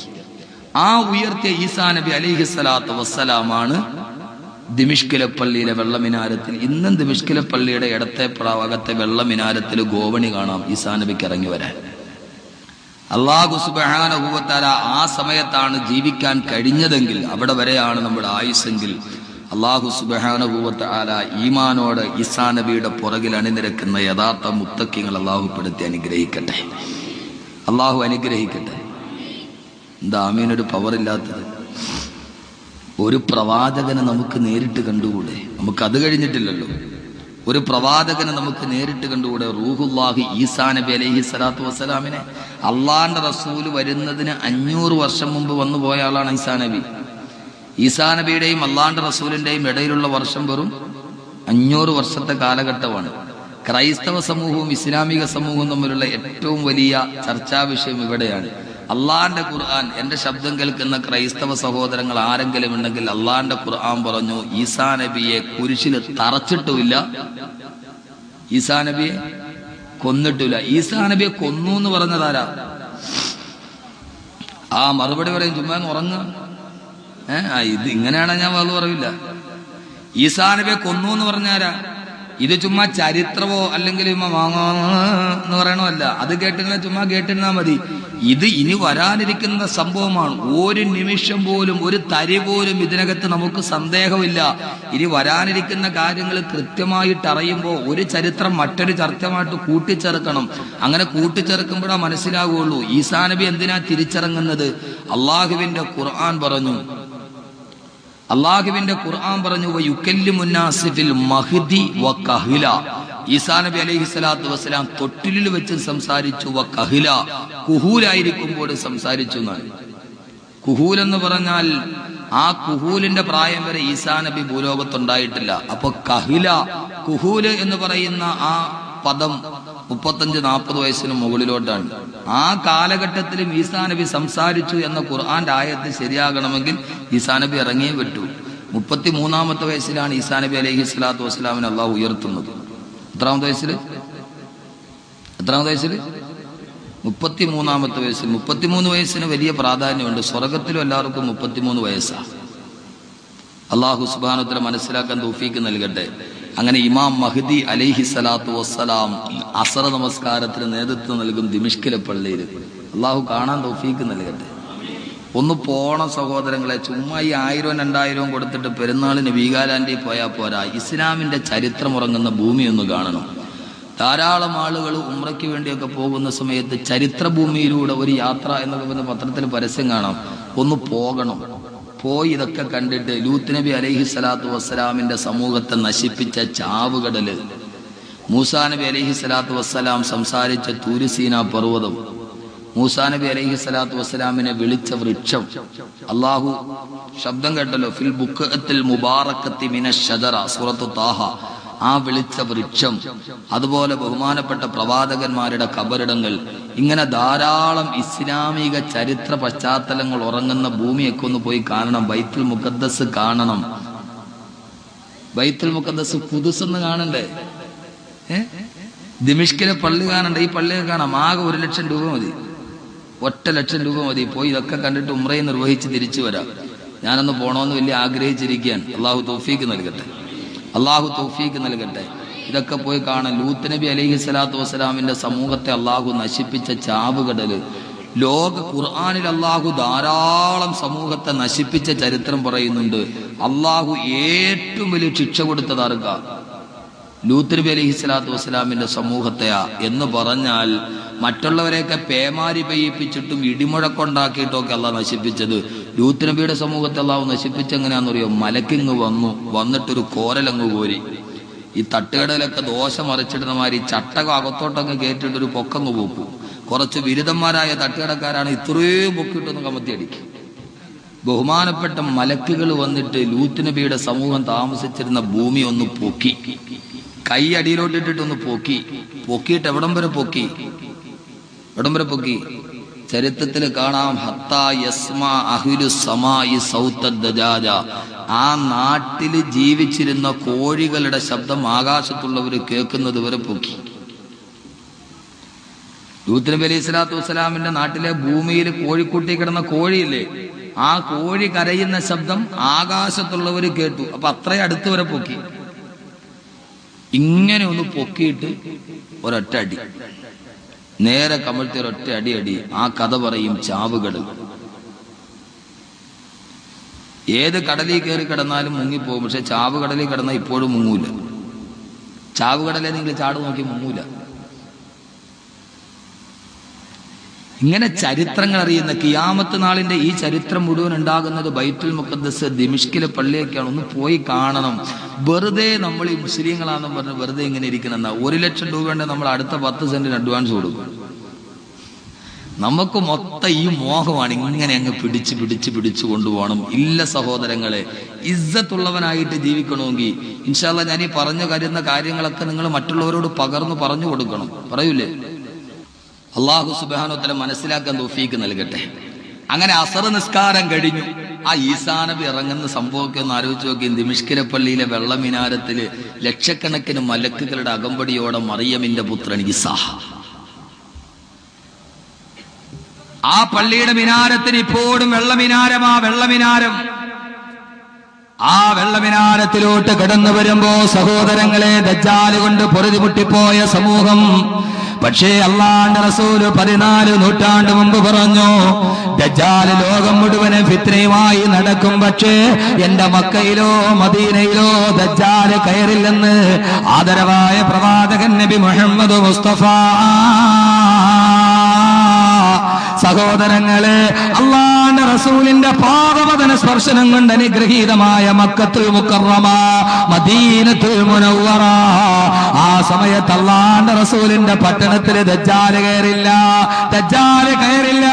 സഹോദരങ്ങളെ, കഴിഞ്ഞ ആഴ്ച ഉംറയ്ക്ക് പോകുമ്പോ 10 ദിവസം കഴിഞ്ഞ് മദീനത്തോട്ട് കടന്നു പോകുമ്പോ എന്റെ കൂടെയുള്ള ആള് കാണിച്ചു തന്നു. കാറിലിരിക്കുമ്പോ, ഉസ്താദെ കണ്ടോ, അതാണ് ജുനുഫ് മല, അതാണ് ഒരു മലയുടെ ഭാഗം. ആ മലയ്ക്ക് പേര് പറയുന്നത് ജുനുഫ് എന്നാണ്.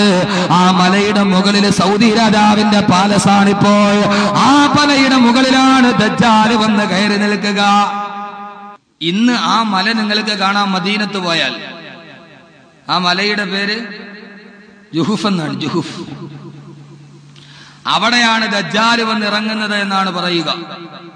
ആ മലയുടെ മുകളിൽ ഇപ്പോൾ സൗദി രാജാവ് പാലസ് വെച്ചിരിക്കുകയാണ്. നമുക്ക് വലിയ വേറൊരു ചർച്ചയും കൂടെ ഉണ്ട്. ഈ ലോകാവസാനത്തിന്റെ ശാസ്ത്രീയ നിഗമനങ്ങൾ എന്തൊക്കെയാണ്? ഇത് പറയുന്നതെല്ലാം പുലരുമോ? സൂര്യൻ പൊട്ടിത്തകരും, നക്ഷത്രങ്ങൾ മൂവാണ്ടമാവ താങ്ങോട്ട് വീഴും പോലെ വീഴുന്ന പറയുന്നു ഖുർആൻ സൂറത്ത് തക്വീർ. ദജ്ജാൽ പറഞ്ഞിട്ടുണ്ടെങ്കിൽ ദാബത്തുൽ അർദ്, യഅജൂജ് മഅജൂജ്. അല്ലാഹു സുബ്ഹാനഹു വ തആല ഖുർആനിൽ പേരെടുത്ത് പറഞ്ഞ 2 ആളുകളാണ് യഅജൂജും മഅജൂജും. അതൊക്കെ ഏത് വാക്കാണ്? അറബിയാണോ? ഇതൊക്കെ ഒന്ന് പഠിക്കണം സഹോദരങ്ങൾ. അറബി പഠിക്കണം. ഗൾഫിൽ പോകാൻ വേണ്ടി മാത്രം പഠിച്ചാൽ പോരാ. നമ്മുടെ വിഴിഞ്ഞത്തുള്ള ഒരു പയ്യൻ, അവന്റെ ജ്യേഷ്ഠന്റെ ഭാര്യ ഗൾഫിൽ പോയി. അവന്റെ മദിനി ഗൾഫിൽ പോയി. അപ്പൊ പിറ്റേ ദിവസം രാവിലെ അവൻ മദിനിക്ക് ഫോൺ ചെയ്തു, ഗൾഫിലെ നമ്പറിൽ. അപ്പൊ അതിനകത്തൊരു പെണ്ണിന്റെ ശബ്ദം, നർജുൽ ഹവാല തദ്കിറതി വകില്ലഹ. അപ്പൊ അവന് തള്ളയെ, മദിനി ഇത്ര പെട്ടെന്ന് അറബിയൊക്കെ പഠിച്ച. സൗദി ഗവൺമെന്റിന് ഒരു കാര്യത്തിൽ നമ്മൾ അഭിനന്ദിക്കണം. ഞാൻ കഴിഞ്ഞ ആഴ്ച ഉംറയ്ക്ക് പോയിട്ട് മദീനത്ത് നിന്നിട്ട് ജുഹുഫ് മല കണ്ടപ്പോ ഞാൻ വല്ലാതെ ചിന്തിച്ചു പോയി. പടച്ചവനെ, മുസ്ലിമാകാൻ കഴിഞ്ഞതിൽ അഭിമാനിച്ചു. അള്ളാഹു അഭിമാനം നിലനിർത്തി തരട്ടെ. അള്ളാഹു അഭിമാനം നിലനിർത്തി തരട്ടെ. അള്ളാഹുവിന്റെ പ്രവാചകൻ പറഞ്ഞു, എന്റെ കൂടെയുള്ള ആള് പറഞ്ഞു, ദജ്ജാൽ ഇറങ്ങുമെന്ന് പറഞ്ഞ മലയാണിത്. സഹോദരങ്ങളെ, മദീനത്തിന്റെ പ്രാന്തപ്രദേശത്ത് നിൽക്കുന്ന ജുഹുഫ് മല, ആ മലയുടെ മുകളിൽ കയറിയിട്ട് താഴോട്ട് നോക്കിയ ദീപാലങ്കാരത്തിൽ വിളിച്ചു നിൽക്കുന്നൊരു വെള്ളക്കൊട്ടാരം പോലെ അല്ലാഹുവിന്റെ റസൂലിന്റെ റൗള ഇരിക്കുന്ന മസ്ജിദുൻ നബവി കാണാം. അതൊരു വല്ലാത്ത കാഴ്ചയാണിത്.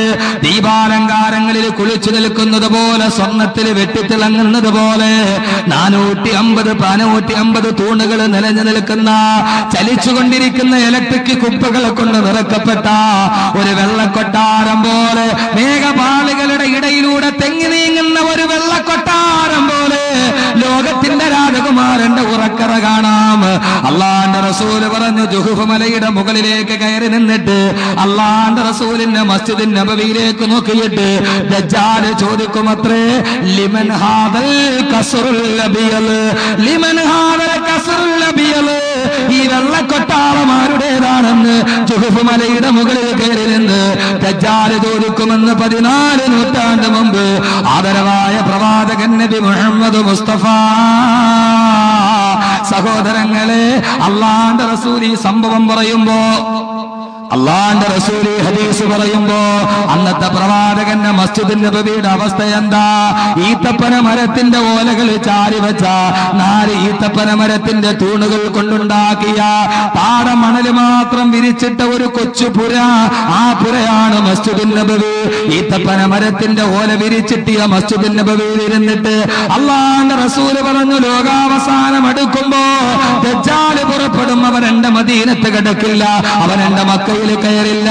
പക്ഷേ ജുഹുഫ് മലയുടെ മുകളിൽ നോക്കിയിട്ട് അവൻ ചോദിക്കും, ലിമൻ ഹാദൽ ഖസ്റുൽ അബിയദ്, ഈ വെളുത്ത കൊട്ടാരം ആരുടേതാണ്?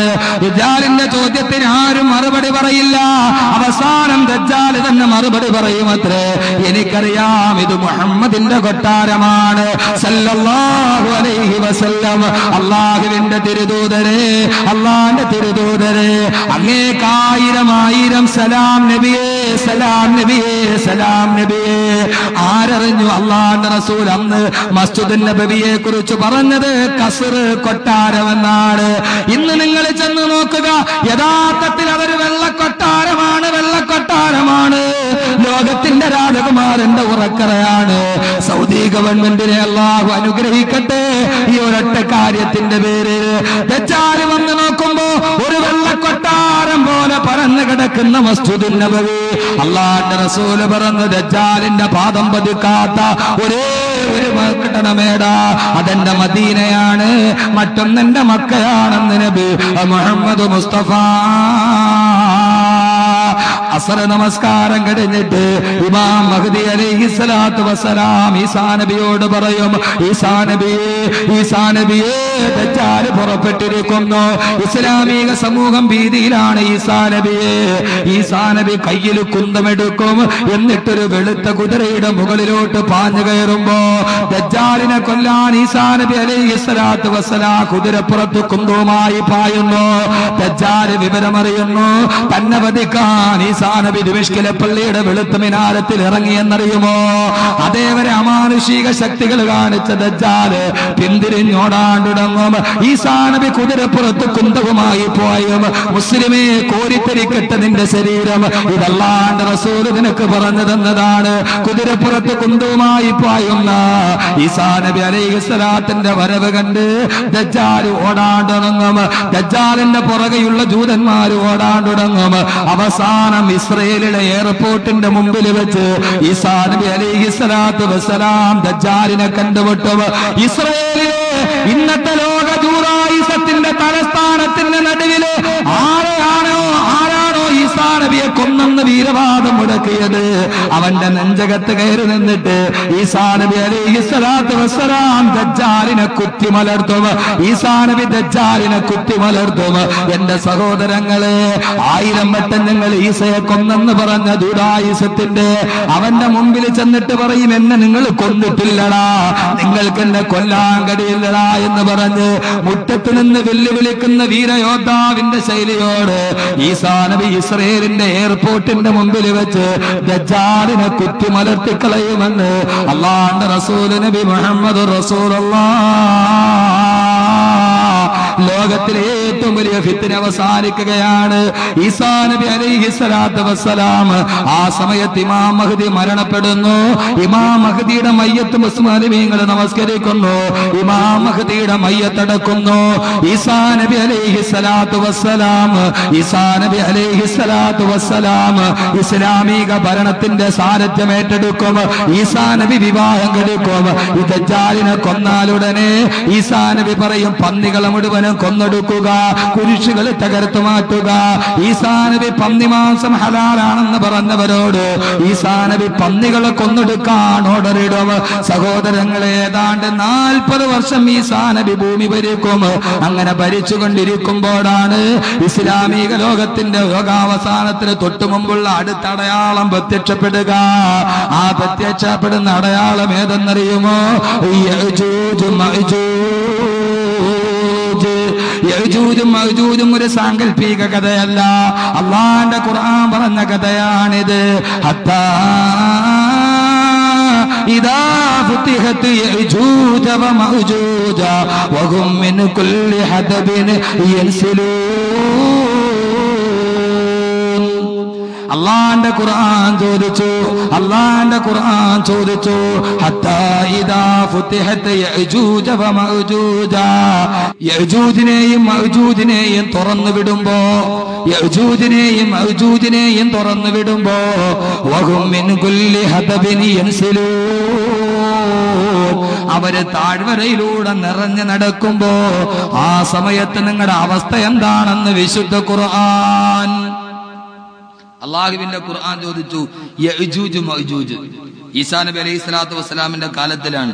നമുക്കെല്ലാവർക്കും അറിയാം യഅ്ജൂജ് മഅ്ജൂജ് നമ്മൾ ധാരാളം കേട്ടിട്ടുള്ളതാ. എന്താ യഅ്ജൂജ് മഅ്ജൂജ്? അത് 2 പേരാണോ അതോ 2-ലധികം പേരാണ്? അതൊരു സമൂഹത്തിന്റെ പേരാണ്. ആയിരക്കണക്കിനല്ല, 10,000-കണക്കിനല്ല, ലക്ഷക്കണക്കിനുള്ള ഒരു സമൂഹത്തിന്റെ പേരാണ് യഅ്ജൂജ് മഅ്ജൂജ്. വളരെ പൊക്കം കുറഞ്ഞ ആളുകൾ യഅ്ജൂജ് മഅ്ജൂജ്. ഈ യഅ്ജൂജ് മഅ്ജൂജ് ലോകത്തേക്ക് പുറപ്പെടും. അള്ളാഹുവിന്റെ ഖുർആൻ പറഞ്ഞു ഹത്താ ഇദാ ഫുത്തിഹത്ത്, തുറക്കപ്പെട്ട് കഴിഞ്ഞാൽ, തുറന്നു വിട്ടാൽ എന്നാണ് ഖുർആൻ പറയുന്നത്. അപ്പൊ അങ്ങനെ ഖുർആൻ തുറന്നു വിടുക എന്ന് പറഞ്ഞാൽ അതിന്റെ അർത്ഥം അവരെവരെയോ അടച്ചിരിക്കുകയാണെന്നല്ലേ. അപ്പൊ യഅ്ജൂജ് മഅ്ജൂജ് എന്ന് പറയുന്നത് 2 പേരല്ല, 2-ലധികമുള്ള ഒരു വലിയ ബഹുസ്വര സമൂഹമാണ്. അവരെ തുറക്കപ്പെടും എന്നാണ് ഖുർആൻ പറയുന്നത്. എവിടെയാണ് അടയ്ക്കപ്പെട്ടത്? അടയ്ക്കപ്പെട്ട സംഭവം ഖുർആൻ തന്നെ പറയുന്നുണ്ട്. പക്ഷെ നമുക്ക് അതൊന്ന് ചർച്ച ചെയ്യാം ഒരല്പനേരം. സൂറത്തുൽ കഹ്ഫ് വെള്ളിയാഴ്ച ഓതൽ സുന്നത്താണ്. ഒരാൾ വെള്ളിയാഴ്ച രാവിലെ സൂറത്തുൽ കഹ്ഫ് ഓതിയാൽ പിറ്റേ വെള്ളിയാഴ്ച, കഴിഞ്ഞ വെള്ളിയാഴ്ച മുതൽ അതുവരെ അവൻ ചെയ്ത എല്ലാ ചെറിയ പാപങ്ങളും അള്ളാഹു പുറത്തു കൊടുക്കുമെന്ന് നബി മുഹമ്മദ് മുസ്തഫ. അപ്പൊ ഇൻഷാ അല്ലാഹ് ഇനി ഒരു സൂറത്തുൽ കഹ്ഫ് ഓതൂല്ല എല്ലാവരും. ഇന്ന് ഓതിയാല് കഴിഞ്ഞ പ്രാവശ്യം ഓതിയത് മുതൽ ഇപ്പോൾ ഓതിയത് വരെ ഏതൊക്കെ ചെറിയ പാപങ്ങൾ ചെയ്തോ ആ പാപങ്ങളെല്ലാം അള്ളാഹു സൂറത്തുൽ കഹ്ഫ് ഓതുന്നതിലൂടെ അള്ളാഹു പുറത്തു കൊടുക്കും. ഓതൂല്ലേ സഹോദരിമാര്? വെള്ളിയാഴ്ച രാവിലെ, അതായത് വ്യാഴാഴ്ച മഗ്രിബ് നിസ്കാരത്തിന് ശേഷം വെള്ളിയാഴ്ച ജുമയ്ക്ക് നിസ്കരിക്കുന്നതിന് മുമ്പ് വരെയുള്ള സമയം, ഈ സമയത്തിൽ എപ്പോഴെങ്കിലും ഓതണം. ഓതൂല്ലേ? അള്ളാഹു തൗഫീക്ക് നൽകട്ടെ, അള്ളാഹു തൗഫീക്ക് നൽകട്ടെ. ദുൽഖർനൈൻ എന്ന് പറയുന്ന ഒരു ചക്രവർത്തി ഖുർആൻ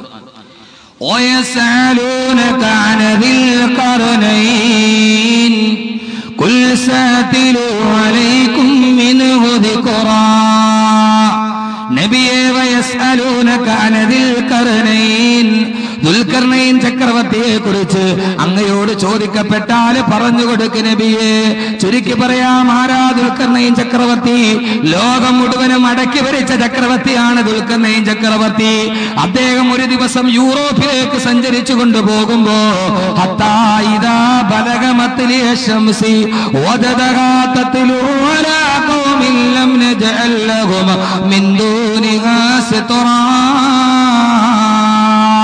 യൂറോപ്പിലൂടെ സഞ്ചരിച്ചു കൊണ്ടുപോകുന്ന ദുൽഖർനൈൻ ചക്രവർത്തിയുടെ അടുക്കലെ കാവലാദ്യമായിട്ട് കുറെ ജനങ്ങൾ ഓടി വന്നു.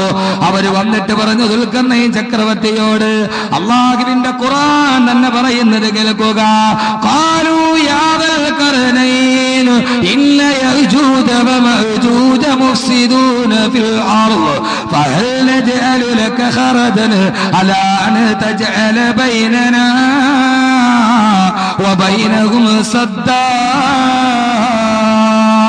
ഞങ്ങളുടെ പ്രിയപ്പെട്ട ചക്രവർത്തിയെ ദുൽഖർനൈൻ ചക്രവർത്തിയോട് പറയുകയാണ്. ഒരു സമൂഹം വന്നിട്ട് പറയുന്നു ദുൽഖർനൈൻ ചക്രവർത്തിയെ, ഇന്ന യഅ്ജൂജ വമഅ്ജൂജ, യഅ്ജൂജും മഅ്ജൂജും മുഫ്സിദൂന ഫിൽ അർദ്, അവര് ഞങ്ങളുടെ നാട്ടിൽ വലിയ കുഴപ്പമുണ്ടാക്കുകയാണ്.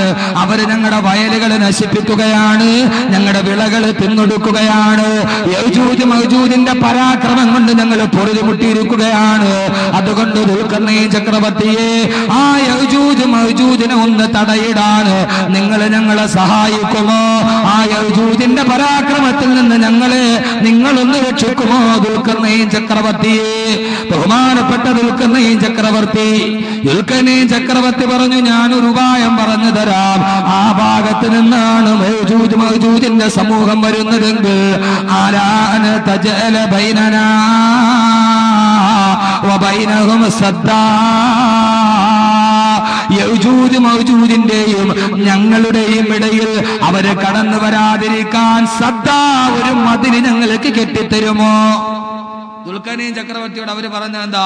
അവര് കടന്നു വരാതിരിക്കാൻ അലാ അൻ തജഅല ബൈനനാ വബൈനഹും സദ്ദാ, അവരുടെയും ഞങ്ങളുടെയും ഇടയിൽ ഒരു മതില്, ഒരു അണക്കെട്ട് കെട്ടിത്തരണം, ഒരു വൻമതില്.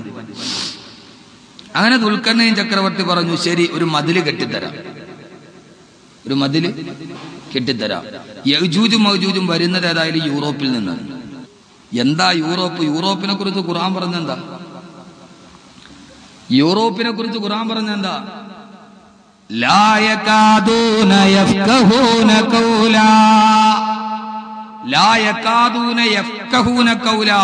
യൂറോപ്പിന് ഒന്നും തിരിയൂല. ഒന്നും തിരിയൂന്നല്ല, അറബി ഭാഷയുടെ പ്രയോഗം ലാ യകാദൂന യഫ്ഖഹൂന ഖൗലാ. അടുത്തൊന്നും തിരിയാൻ പോകുന്നുമില്ല. ലാ യഫ്ഖഹൂന ഖൗലാ എന്ന് പറഞ്ഞാൽ ഒന്നും അറിയില്ല.